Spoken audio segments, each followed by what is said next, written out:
la cirugía estética es una decisión personal.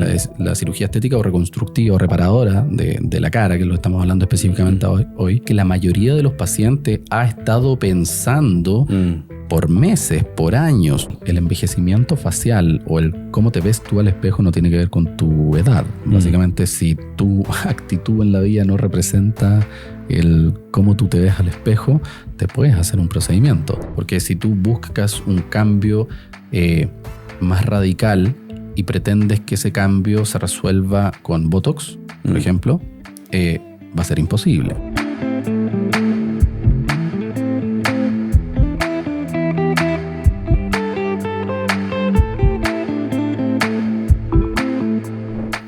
Hola a todos, bienvenidos a otro capítulo más de Segunda Opinión. Y hoy día estoy con un invitado de lujo, amigo personal. Fuimos compañeros en algún minuto de la vida. Nos conocemos en distintas facetas. Estoy con el doctor Marco Ríos Vergara. Marco, oye, gracias por aceptar la invitación. Encantado, pues. Yo creí que no ibas a venir. Sí, no soy tan farandulero todavía, amigo. No, cuando escuché el proyecto me pareció extremadamente interesante, súper entretenido, así que siempre que un amigo necesita apoyo, aquí vamos a estar. Bien, sí, me costó de los invitados más difíciles que pude coordinar la grabación. Oye, Dani, ¿quién es el doctor Marco Ríos que nos acompaña hoy? El doctor Marco Ríos Vergara es cirujano plástico estético y reconstructivo, certificado con toda la formación, tanto en pregrado, posgrado y subespecialidad en la Universidad de Chile. Cuenta con múltiples estudios en el extranjero, tales como Estados Unidos, Colombia, México, Ecuador, Francia e Italia, entre otros. Es experto en rinoplastía, rejuvenecimiento facial, reconstrucción nasal compleja, como también contorno corporal, con especial foco en el embellecimiento glúteo. Su actividad docente la realiza formando cirujanos plásticos, cirujanos cabeza-cuello y cirujanos maxilofaciales en el Hospital de Trabajador de la Asociación Chilena de Seguridad. Oye, Marco, gracias por venir a grabar con nosotros y participar de este podcast. Pero como tú sabes, parte de la rutina de este podcast es conocer al especialista que nos visita y saber quién está detrás del delantal blanco. ¿Quién es Marco Ríos detrás del delantal blanco? Bueno, te cuento, me habían adelantado ya que algunos invitados tuyos eran montañistas, secretamente eran DJ, hacían de todo. Bueno, yo no sé si tengo mucha gracia, de verdad, pero básicamente lo que te puedo decir es que disfruto enormemente viajar, disfruto estar con mi familia. Me encanta lo que hago, soy bien apasionado por la carrera que escogí, de tal forma que lo que te puedo comentar es que he tratado de congeniar ambas cosas y he tratado de plantearme el poder recorrer distintas partes del mundo en búsqueda de algún especialista que lo hace muy bien en alguna cosa, con toda mi familia, para poder disfrutarlo lo máximo posible. Eso lo conversamos detrás de cámara y a mí me llamó la atención que es fundamental lo que haces. Logras, de cierta forma, complementar tu formación como especialista y al mismo tiempo aprovechas este momento, digamos, como para tener un espacio familiar y amigos. Yo te vi la última vez visitando algunos lugares. Cuéntame cómo está tu experiencia y los viajes que tuviste. Sí, en la última experiencia que tuvimos, básicamente fuimos a Italia. Yo, mi señora, mi hijo. Tengo un hijo de 8 meses. Tremenda experiencia también. Y fui con mi socio, su señora, su mamá, una prima de mi señora, una patota de gente no menor. Y estuvimos específicamente en algunas zonas de Italia en donde la mitad del viaje fue 100% académico y la otra mitad fue disfrutar, comer. Claro. Espacio en familia. Exacto. Y yo creo que eso es fundamental porque la actividad que tú tienes y que un cirujano tiene en general es muy intensa, que tiene mucha actividad quirúrgica y a veces le queda poco espacio para la familia. Claro que sí. Es extremadamente demandante del punto de vista práctico, pero por eso hemos tratado como de congeniar esto y llevarlo así como bien familiar, bien unido, y ha sido súper entretenido. Perfecto. Y lo otro, sin dar nombres ni nada, yo sé que tú eres el cirujano plástico de algunos artistas urbanos. Estás bien informado, ¿no? Privacidad y confidencialidad médica. Eso, bien, perfecto. Oye, Marco, mira, hoy día y para la comunidad vamos a hablar de un tema súper importante que probablemente es un tema que uno no lo logra tocar tan simple, y no está tan desarrollado. Pero la idea es que hoy día toquemos un tema sobre lo que tiene que ver con las expectativas de cirugía plástica, particularmente con la cirugía plástica facial y glútea, que es como tu área de trabajo. Claro. ¿Te parece? ¿Te parece que entremos como en materia? Por supuesto. Mira, yo me imagino que la mayor cantidad de tus pacientes o los que te consultan finalmente es alguien que probablemente no esté satisfecho o tiene algo que no le guste en la cara. A lo mejor no me gusta salir en las fotos, no me gusta que me tomen videos, en las fotos trato de aparecer de lado, porque hay partes de la cara que me hacen sentir incómodo. Claro. ¿Es habitual que la gente te consulte? Sí, claro. Yo te diría que el 90-95% de los pacientes llegan mencionando algo muy similar a lo que tú acabas de comentar. Básicamente, no me tomo fotos, doctor. Trato de ponerme en una posición en donde la cara o el rostro se me vea lo menos posible. Cuando es cirugía facial de lo que estamos hablando, es muy, muy frecuente esa forma de plantear el problema. Y bueno, básicamente mi approach es tratar de preguntarles justamente y tratar de indagar justamente en qué es lo que les molesta con respecto a su rostro o su nariz específicamente, para tratar de diagnosticar el problema específico y tratar de plantear un tratamiento que vaya específicamente a esos objetivos, en el fondo. Mira, yo creo que sea en simple. ¿Qué es la cirugía estética facial? Así como en palabras, en concepto básico. Básicamente es tratar de modificar alguna parte de tu cuerpo, de la cara, que te molesta, que te incomoda y que hoy por hoy está más o menos demostrado de que aumenta tu autoestima, aumenta tu relación con tus pares, aumenta la calidad de tu relación en pareja, de tal forma que va a mejorarte en algunos aspectos de tu seguridad o de tu autoestima, en el fondo. Yo creo que la persona que tiene o se encuentra, porque son percepciones, ¿cierto? Claro. Yo me veo al espejo y siento que tengo la nariz fea o no tengo la forma que a mí me gustaría, o tengo ojeras, o a lo mejor parte de la cara, ¿cierto? Han pasado los años y se me va cayendo la cara. Entonces, como conceptos, qué belleza, qué son expectativas, cómo uno maneja esto? Sí, mira, yo en general le digo a los pacientes, y este discurso es bien frecuente en la consulta, en el fondo, yo les comento que la belleza es profundamente subjetiva, que una nariz bella para mí, no necesariamente una nariz bella para ti o para el paciente, etc.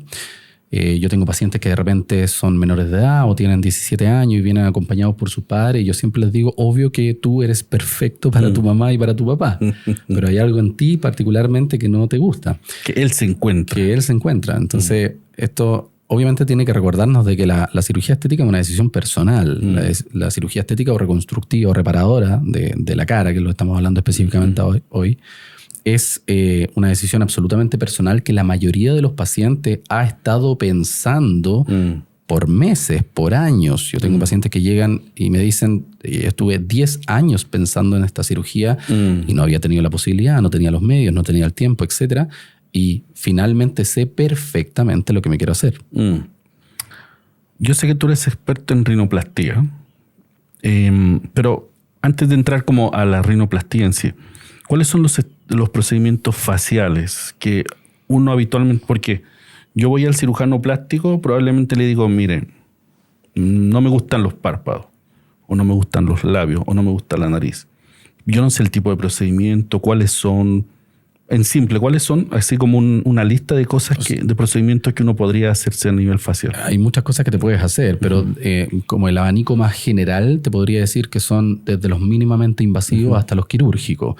Los mínimamente invasivos hablando de toxina botulínica, ácido hialurónico, pasando por tratamientos más dermatológicos o dermoplásticos como peeling químicos, láser, etc. Esos no son quirúrgicos. No son quirúrgicos, exacto. Aunque hay algunas energías que podemos ocupar en cirugía, pero no quiero enredar, sino que quiero simplificar un poquitito la parrilla de elementos que tú tienes para rejuvenecer el territorio facial. Y finalmente las quirúrgicas, ¿no es cierto? Y dentro de las quirúrgicas están las del tercio facial superior, como las blefaroplastías superiores e inferiores, que es operar los párpados. Cada vez que yo diga lifting, me refiero a estirar o eliminar piel redundante en alguna parte de la cara. Puede ser del tercio superior, medio, inferior, cuello, etc. La rinoplastía probablemente es la cirugía más frecuente del tercio facial medio. Y todo lo que es manejo de cuello, lipopapada, lifting cervical, etc. Bien, en el fondo uno podría clasificar estos procedimientos en procedimientos que requieren una cirugía. Es decir, que se van a hacer en pabellón, donde va a cambiar de cierta manera o se va a trabajar en la arquitectura, en la anatomía facial. Claro. Que esos son, ya lo conversamos en otro capítulo, tiene que ser un cirujano acreditado, ¿cierto? En un lugar acreditado, con la formación que eso significa, porque va a ser sometido a una cirugía, un procedimiento quirúrgico. Y otros que son procedimientos no invasivos como el Botox, correcto, hialurónico, correcto, láser, a lo mejor sustancias, tal cual, crema. Entonces la disquisición es qué tan grande quieres tu cambio y qué tanto lo necesitas. Y ahí está un poquitito el criterio del profesional en tratar de interpretar cuál es el resultado que tú andas buscando. Porque si tú buscas un cambio más radical y pretendes que ese cambio se resuelva con Botox, por ejemplo, va a ser imposible. Entonces, es ahí la opinión del profesional y la educación que uno puede hacerle a los pacientes con respecto a cómo vamos a lograr el objetivo que tú estás buscando. Claro, el objetivo que uno busca. Yo creo que lo más frecuente, o no sé si tan frecuente, pero yo me imagino, y yo al menos lo haría, voy a tu consulta y te digo, mira, mi nariz no me gusta, no estoy satisfecho y me gusta la nariz de esta foto y de este actor. Claro. Me sirve. Nuevamente, yo como profesional lo que tengo que hacer es aterrizar las expectativas del paciente, pero eso que acabas de mencionar, yo lo ocupo sistemáticamente en mi consulta. Hay profesionales que no les gusta hacer eso, pero yo encuentro que es una tremenda herramienta. ¿Por qué? Porque, te repito, la belleza es profundamente subjetiva y yo como profesional tengo que tratar de meterme en la cabeza de mi paciente y entender qué es lo que quiere, qué es lo que él considera una nariz bella. Claro. Yo te diría que la principal complicación de la rinoplastía, más que infecciones, sangrado, todas estas cosas médicas, ¿no es cierto? Es que no se cumpla la expectativa deseada del paciente. La principal complicación, número uno. Entonces, ¿cómo uno, como profesional, logra acercarse lo máximo posible a esa expectativa de belleza nasal del paciente? Bueno, muéstrame qué es para ti belleza nasal. Muéstrame una nariz bonita. Eso no significa que mi nariz va a quedar... Exacto. Pero no quiero darte la lata, pero por ejemplo, si tú me muestras una foto de perfil de una nariz operada, yo voy a decir, perfecto, tiene el radix alto, el dorso recto, una distancia columelo-labial, un ángulo columelo-labial de 90 grados, una discrepancia de domo de 12 milímetros. O sea, donde tú ves belleza, yo veo números, ángulos, cosas súper técnicas. Es decir, hay una referencia en una foto y que tú la podrías utilizar para calcular ciertos índices anatómicos, por supuesto, tal cual, con mayor o menor grado según la expectativa que yo vengo en la mente. Porque claro, efectivamente es una expectativa que está acá y de alguna forma la voy a bajar en una foto haciéndolo más concreto. Exacto, porque lo que me pasa a mí es que lo que te comentaba hace unos minutos, que el paciente por lo general sabe muy bien lo que no quiere. Doctor, yo no quiero quedar igual a Michael Jackson. No me vaya a dejar con la nariz así tipo enchufe o como cerdito. No, eso es lo que no quiero. Pero cuando tú le pides a un paciente que te explique lo que sí quiere, es súper difícil. Es como, sí, mire, yo quiero un cambio, pero no tanto, porque igual quiero que sea natural. Pero igual, en el fondo, quiero que cambie. Claro. Pero quiero que mantener mi esencia. Es súper difícil de interpretar lo que tú quieres lograr. De tal forma que uno aterriza eso un poquitito con la foto, entendiendo que yo nunca te voy a dejar igual a esa nariz que me estás mostrando, porque todo es distinto en ti. Sin embargo, me permite acercarme a ese objetivo. Hay como partes anatómicas que yo puedo hacer referencia, como para contarte y explicarte. No me gustan las alas nasales, no me gusta la punta, no me gusta. ¿Cómo yo puedo explicar qué cosa, qué parte no? Mira, generalmente cuando el paciente entra en la consulta, la primera pregunta que yo hago, o lo que yo les comento, es que yo les voy a hacer un análisis estético nasal completo. Sin embargo, primero de hacerlo yo, para no influenciar al paciente, quiero escuchar específicamente de mi paciente qué es lo que le molesta a él, para enfocarme específicamente en esas cosas que a él le molestan. Y de ahí yo hago mi análisis antropométrico de cómo tiene que posicionarse esa nariz en la cara, porque cuando yo les digo a los pacientes que tienen que buscar fotografías de narices bonitas o que les gusten, ellos siempre me dicen lo mismo. Doctor, pero esa nariz que le queda bien a él o a ella no necesariamente me va a quedar bien a mí porque yo tengo otra cara. Claro. Entonces ahí yo le respondo, claro que sí, tienes toda la razón, pero yo tengo 7, 10, 8, 15 años de formación en tratar de que esa nariz le vaya a tu rostro. Eso déjamelo a mí. Tú solo transmíteme que es para ti una nariz bella. Cuando uno habla de tratamiento de nariz, hay algunos conceptos que vale la pena, yo creo, bajarlos, como la rinoplastía, la rinoceptoplastía, la septoplastía. Suenan parecidos, están todos en la nariz, pero ¿cuál es la diferencia en simple? Esa probablemente es una de las preguntas más frecuentes que hay. Para llevarlo en concreto, la rinoplastía es básicamente el embellecimiento nasal, la septoplastía es mejorar el tabique nasal o la funcionalidad nasal. Eso en términos generales como para entenderlo. ¿Uno es por fuera? Uno es por fuera, otro es por dentro, por ponerlo en simple. Ya. Sin embargo, lo que pasa es que hoy por hoy la mayoría de los especialistas que se dedican a rinoplastía entienden que hay una enorme conexión entre la belleza nasal y la función nasal. En el fondo, hay millones de años de evolución que hacen que tú encuentres una nariz atractiva. Y eso es porque esa nariz es profundamente funcional también. De tal forma que va de la mano una cosa con la otra. Y la mayoría de los profesionales que operan nariz operan ambas cosas. Tanto el embellecimiento como la parte funcional de la nariz. Y el procedimiento en sí, ¿cuáles son como... ¿Qué es lo que hace? Porque me imagino que hay técnicas. Deben haber cirugías que son de este tipo, o cuáles son las técnicas habituales que existen. Efectivamente, hay técnicas distintas. Para clasificarlas de la forma más sencilla, existen rinoplastías abiertas o cerradas, por ejemplo, si es que tienen o no una incisión en la parte media de la nariz, que se llama columela. Existen distintas formas de cortar el hueso, ¿no es cierto? Tú puedes cortar un hueso con un osteótomo, un cincel en el fondo, con un motor, con una sierra, con un piezoeléctrico, de tal forma que cuando uno escucha rinoplastía ultrasónica, a eso se refiere, a la forma en la cual tú estás cortando el hueso. Hay distintas técnicas y uno básicamente las adecua al distinto tipo de paciente o de nariz. Claro. Ahora, hay cosas sobre... Porque uno siempre ve a un paciente que se operó de nariz y uno se imagina que la cirugía es muy dolorosa, número uno. Número dos, que todos siempre ocupan parches, que se le ponen azul parte de la cara.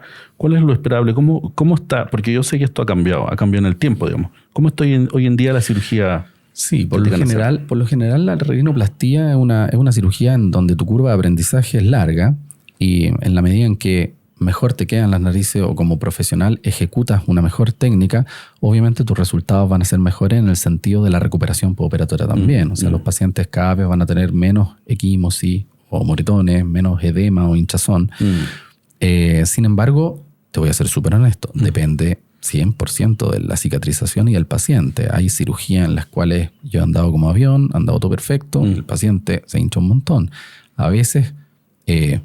no necesariamente hay correlación entre el postoperatorio de un paciente y lo que tú viviste en el acto quirúrgico. Así que efectivamente los pacientes se dematizan menos que antes, quedan menos morados que antes, tenemos más medicamentos para darle y ofrecerle, pero es una cirugía, no es magia. Claro. Obviamente vas a tener cambio inflamatorio. Y con respecto a lo que me preguntabas de las telas, los tapones, hoy por hoy la mayoría de los cirujanos o no ocupa tapones o ocupa unas que se llaman férulas septales, que son unos plásticos no adhesivos, no adherentes, que son evidentemente más cómodos y mejor tolerados y te permiten retirarlos de forma mucho más cómoda. Y que permiten respirar. Y que permiten respirar en gran parte de los casos cuando no te tapas con sangre o con congestión nasal normal. De la cirugía como tal. Exacto. ¿Hay una edad mínima esperable o una edad para someterse a algún tipo de procedimiento facial? Esa es una muy buena pregunta. Por lo general, la respuesta del libro es 14, 15 años. Sin embargo, si te soy bien franco, uno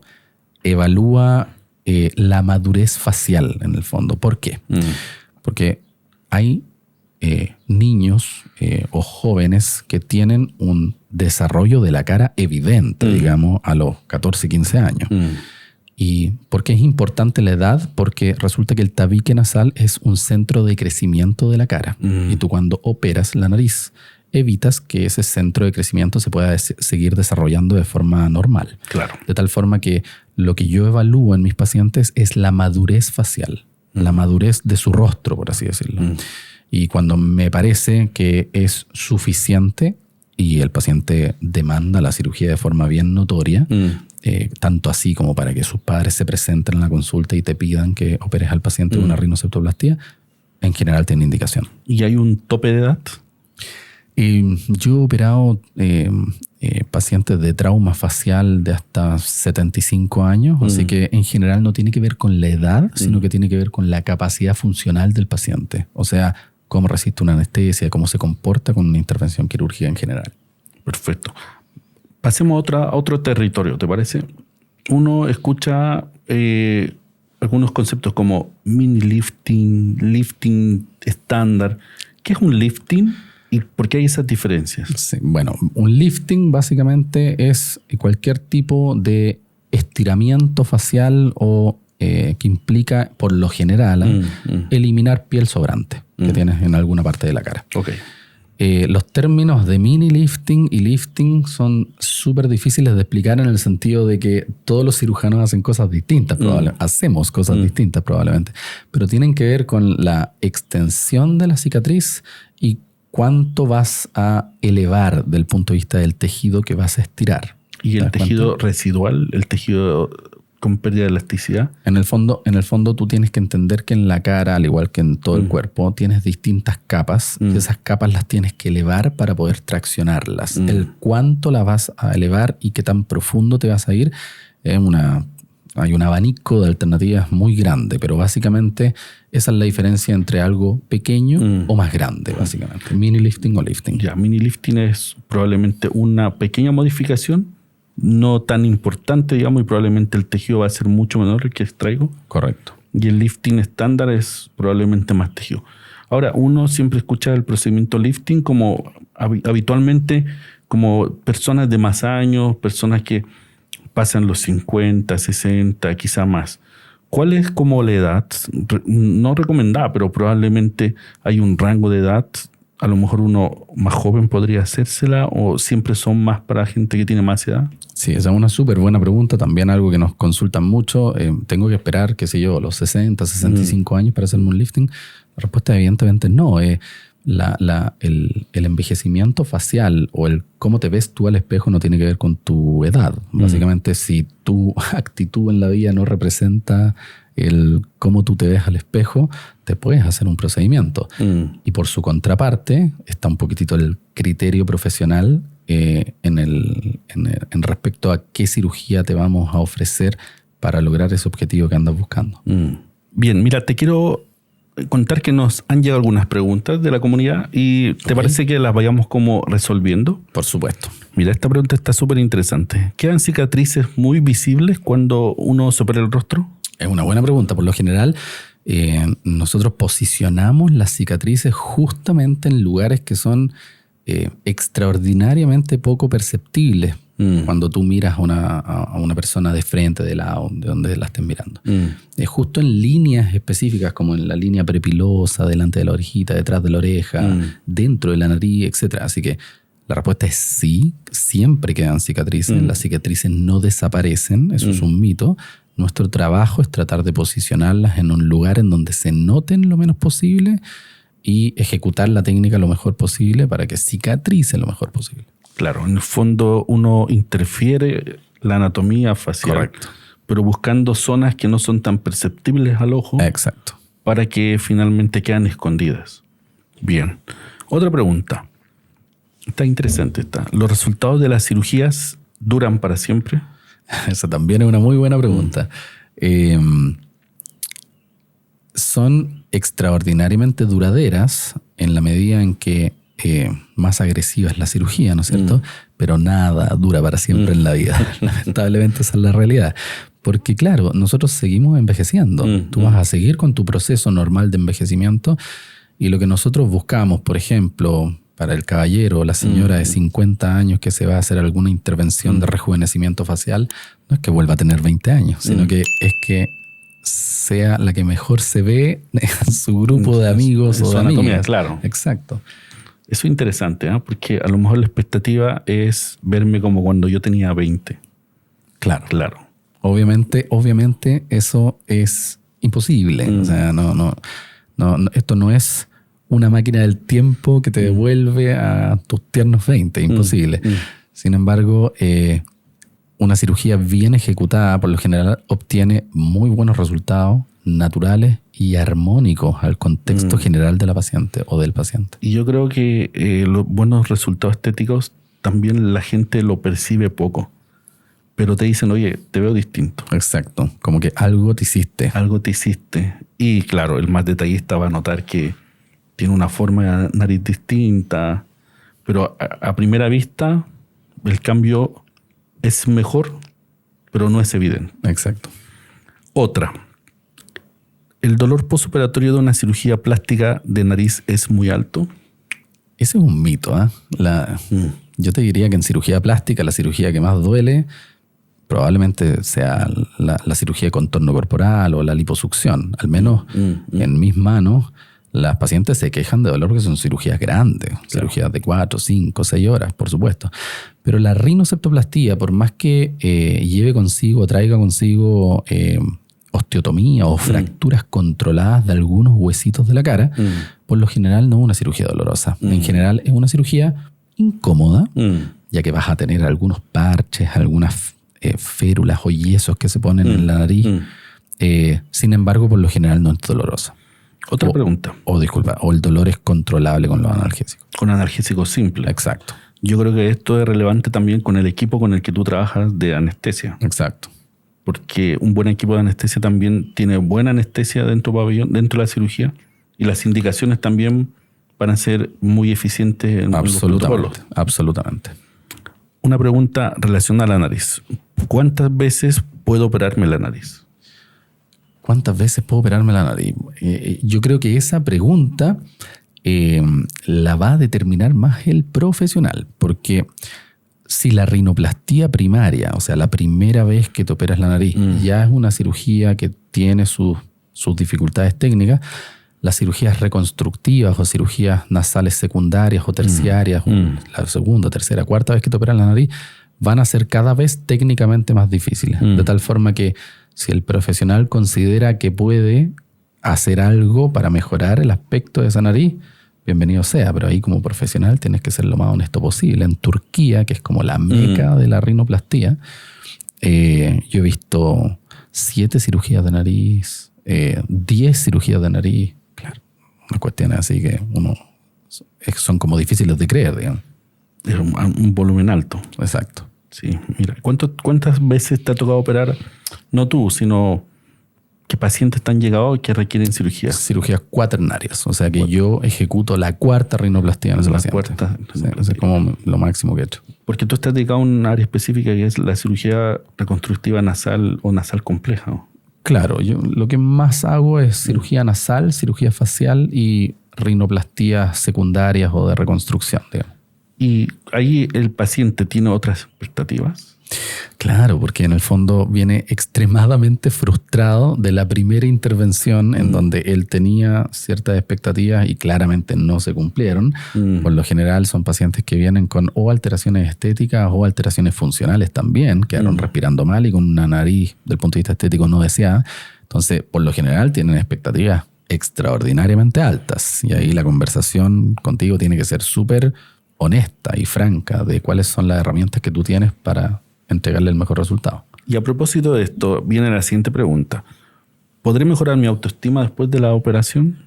Hoy por hoy está más o menos demostrado de que la cirugía plástica en algunos contextos como reducción mamaria, contorno corporal, rinoplastía, efectivamente mejoran la calidad de vida de los pacientes. Así que sin lugar a duda, hay pacientes que van a mejorar su autoestima y su relación consigo mismos, con su familia y con su entorno 100%. Claro, o sea, tiene un impacto directo con la autoestima. Absolutamente.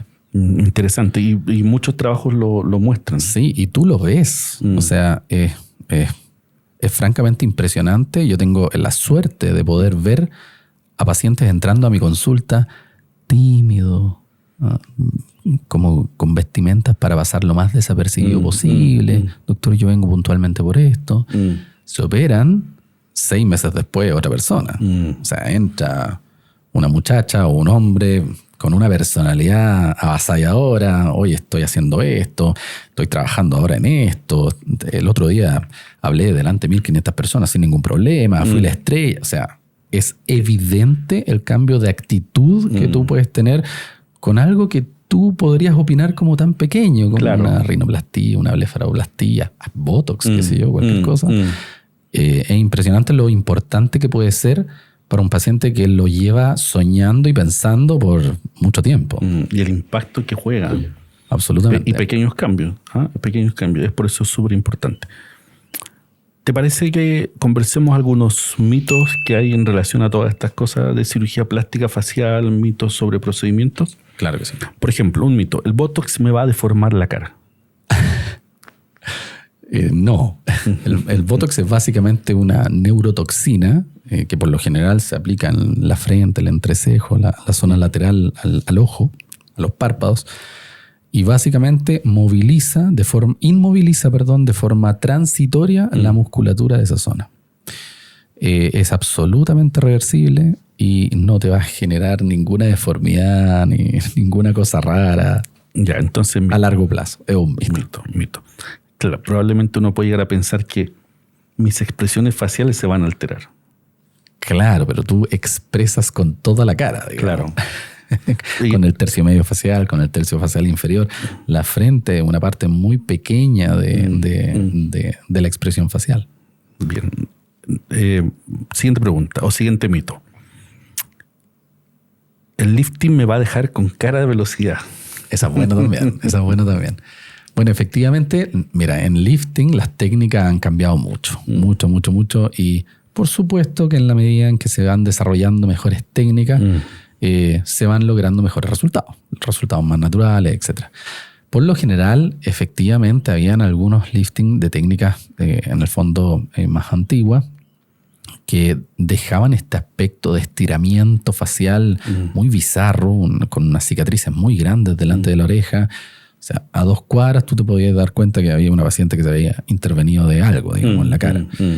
Hoy por hoy, una cirugía plástica bien ejecutada va de la mano con que sea lo más disimulada posible, que no se note. De tal forma que hoy por hoy yo diría que es un mito. Es difícil que ejecutando una buena técnica tengas resultados así tan bizarros que tú... con ese aspecto. Como que la paciente se venga bajando de la moto, digamos. Claro. Y por supuesto yo creo que va de la mano a lo mismo que hemos estado conversando en otras oportunidades. Un especialista certificado. Claro, en el fondo si tú ejecutas una técnica en algo, tienes que ser capaz de resolver tus propias complicaciones y haber hecho la formación correcta en lo que estás ejecutando, digamos. Cirujano plástico certificado, eso es importante. Correcto. Otro mito. Los procedimientos faciales solamente se realizan cuando tengo muchos años, y probablemente se refiere a años de edad, como para personas que llevan como la etapa final de la vida, la tercera edad o sobre alguna edad. Bueno, hoy por hoy claramente hay un abanico de alternativas que le puede ofrecer desde pacientes de 30 años hasta 65, 70 años. Y lo agresivo del procedimiento va a depender de lo agresivo del objetivo que busque la paciente. En general no se asocia a la edad. Te puedes hacer un lifting temporal o una blefaroplastía a los 40 años o cuando tú sientes que lo requieres en el fondo. Esto no va de la mano de la edad, sino que va de la mano con lo que tú percibes de ti mismo, de qué cambios te gustaría tener. Te pongo un ejemplo súper práctico. Los pacientes me dicen, doctor, hay veces que me he dormido 8, 9, 10 horas, estoy súper descansado, ha sido mi mejor noche en meses, llego al trabajo y me dicen, oye, ¿qué te pasó? ¿Estás cansado?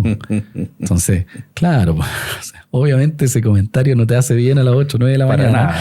Entonces, claro, te empezás a preocupar, oye, pero ¿qué me pasó? ¿Por qué me veo mal? ¿Cuál es la parte de mi ojo, de mi párpado Claro, ¿qué me hace ver así, cansado? Claro, que la gente piensa que ando mañoso, enojado todo el día, o que dormí pésimo, que las bolsas de los ojos, etc. Entonces, por eso te digo que no depende de la edad, sino que depende de muchos otros factores. Perfecto. Vámonos a las recomendaciones. Hablemos 3 recomendaciones, yo te voy tirando como el tema. Hablemos sobre la recomendación sobre las decisiones. Sobre las decisiones, perfecto, sí. Yo siento que en cirugía plástica la decisión tiene que provenir 100% del paciente. O sea, uno como cirujano plástico jamás le va a sugerir una cirugía a un paciente y es importante saber que el paciente quiere hacerse la cirugía y no el entorno cercano lo llevó a convencerse de esa intervención, etcétera, porque uno ha visto muchas cosas raras en esta especialidad. Es súper importante eso, que el paciente en verdad le haya dado una vuelta, es algo que le importa, algo que quiere cambiar y está súper seguro de lo que quiere hacer. En el fondo la decisión sea personal. Personal, 100% personal. Súper. ¿Alguna recomendación sobre los resultados y expectativas? Con respecto a la expectativa del paciente, ahí siento yo que la conversación del médico y el tratante tiene que ser súper fina, porque tiene que haber un real entendimiento de qué es lo que quiere el paciente y qué es lo que tú como profesional puedes obtener. Y esa conversación, en general, yo la tengo con fotografías, les explico un poquitito cuál es su arquitectura facial o nasal, qué es lo que podemos hacer, cuáles son las limitantes. Por ejemplo, pacientes que tienen la piel muy gruesa y que de repente quieren una nariz súper respingada y súper puntúa, va a ser un poquitito difícil porque no tienes los elementos básicos para poder tener una nariz como la que me estás pidiendo. Entonces te doy ejemplos de lo que sí podemos lograr. Esa comunicación, esa transparencia, siento yo, es súper importante para lograr una buena expectativa. Perfecto. Es súper importante, primero, la expectativa que el paciente puede tener sobre el resultado estético, pero también la experiencia del especialista que te va a decir, ok, sí, en verdad, esta característica que tú me muestras es de este tipo de paciente y lo tuyo, lo alcanzable es esto. Yo creo que eso es fundamental. Claro. Y la última recomendación, sobre ¿todos los cirujanos plásticos hacen todos los procedimientos o hay especialistas dedicados a ciertas áreas? En todas las subespecialidades, en todas las especialidades de la medicina, siempre hay alguien que se súper especializa en algo y en algunos otros territorios. Yo creo que evidentemente uno como paciente, yo también, cuando me acerco a un profesional, la mínima tarea que tengo que hacer yo, ¿no es cierto?, es tratar de investigar el profesional que tengo adelante, a la institución en donde me voy a atender, me voy a operar, etc. Con la finalidad de tener al profesional más idóneo que yo pueda tener para la patología que quiero resolver, en el fondo. Eso es, de nuevo, lo hemos repetido en otros capítulos dedicados a la seguridad, pero el especialista de cirugía plástica tiene que ser acreditado. Claro. Estar inscrito en algún registro. En Chile tenemos la Superintendencia. La Superintendencia de Salud. Claro. De Salud, donde debería aparecer, si está acreditado, debería aparecer. Exacto. Y la institución también. Correcto. La institución donde me voy a someter. Oye, Marco, muchas gracias por participar, pero antes de cerrar este capítulo me gustaría tocar un tema, si bien no está asociado a los procedimientos faciales, pero yo sé que, teniéndote acá, yo sé que tú también te dedicas a cirugía contorno corporal glútea, sobre todo. ¿Cuándo uno, así como para cerrar este capítulo, debería, o cuándo está indicada una cirugía glútea? ¿Cuáles son las técnicas? Simple y de forma más bien resumida. Súper, mira, en general hay dos formas de embellecer la zona glútea. En general tienen que ver a procedimientos que aportan volumen, o sea, quiero los glúteos más grandes, o a procedimientos que tienen que ver con la forma, o sea, quiero cambiar o modificar la forma que tiene mi glúteo. Entonces, probablemente las dos técnicas más ampliamente descritas y que tenemos a disposición son los implantes glúteos y las técnicas de lipoaspiración y lipoinyección. Eso asociado a un montón de energía y distintas cosas que uno puede hacer para que los tejidos se retraigan, para que las cosas queden mejor, digamos. Y en algunos casos mezclarlos. O sea, técnicas que yo les denomino híbridas, ¿ya?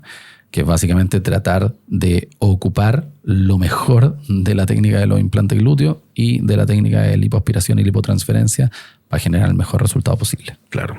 Bien, yo creo que otro tema relacionado a eso. Totalmente. Te quiero agradecer por habernos acompañado y como es parte de nuestro capítulo y nuestro podcast, te queremos hacer un regalo. Me fui regalado y todo. Te fuiste regalado, sí. Mira, Imagínate. te regalamos un terrario de los chicos de Notofagus. Déjale. Dani, cuéntanos qué es un terrario para nosotros. Sembramos conocimiento y bienestar en cada episodio de Segunda Opinión con el Dr. Ferre. Tu participación es la esencia. Te obsequiamos un terrario como símbolo de agradecimiento. Cultivemos salud. Muchas gracias, pues. ¿Tú conocías los terrarios? No, para nada. Creo que lo había visto, Sí. pero no había tenido el honor de que me regalaran. Mira, la gracia de un terrario, ¿por qué nos gusta mucho? Es que es un ecosistema que se autosustenta solo, requiere poco cuidado, es muy bonito a la vista, por supuesto, y efectivamente va pasando esto, que el mismo terrario se va nutriendo, va creciendo, va manteniéndose en el tiempo solo. Así que nos gusta mucho. ¿Dónde encuentran al doctor Marco Ríos, Dan? Pueden encontrar y seguir al Dr. Marco Antonio Ríos Vergara en su Instagram, @doctor_marco.ríos, y en su página web www.cirugiaplásticasegura.cl. Oye, Marco, a propósito, yo te vi hace no mucho tiempo en un curso. En un curso que hicimos nosotros, en un curso en el extranjero. ¿Qué hiciste tú? Que lo formaron. Ah, bueno, esa es otra de mis betas, ¿veis? Ah. Que esto da para un segundo capítulo. ¿Viste? No, lo que pasa es que, claro, efectivamente tenemos una iniciativa en el Hospital del Trabajador de la Asociación Chilena de Seguridad, que es la otra institución en donde trabajo, aparte de mi práctica privada, digamos, que es de docencia. Docencia justamente en estos temas que hemos estado conversando, en los que tengo más conocimiento para aportar, que es rinoplastía, rejuvenecimiento facial, reconstrucción compleja en el territorio craneofacial. Y la gracia de los cursos justamente es que no tan solo son expositivos, clases y compartir conocimiento a manera de seminarios, sino que también son ejecución de técnica. Porque tú como cirujano sabes que uno puede leerse todos los papers del mundo, pero es súper importante mover las manos, Claro. y aplicar la técnica. Entonces ahí lo que hacemos es que tenemos modelos cadavéricos en donde podemos ejecutar distintas técnicas de rinoplastía primaria, secundaria, reconstrucciones, lifting facial, etc. Y fue una experiencia, pero así extraordinaria. O sea, Se vio muy bueno y es, yo creo que el primer curso de este tipo, por lo menos lanzado acá. yo no había tenido la oportunidad de participar antes en Chile en un curso de este tipo, digamos. Sí, en el extranjero, así que queríamos acercar un poquitito lo que habíamos vivido afuera al territorio nacional, digamos, y la experiencia fue dantesca. Fue muy digamos, buena. o sea, Bueno, ese fue tema muy para buena otro, recepción. para otro capítulo. Extraordinario. Oye, muchas gracias a todos. Dani, ¿cómo nos siguen las personas y la comunidad?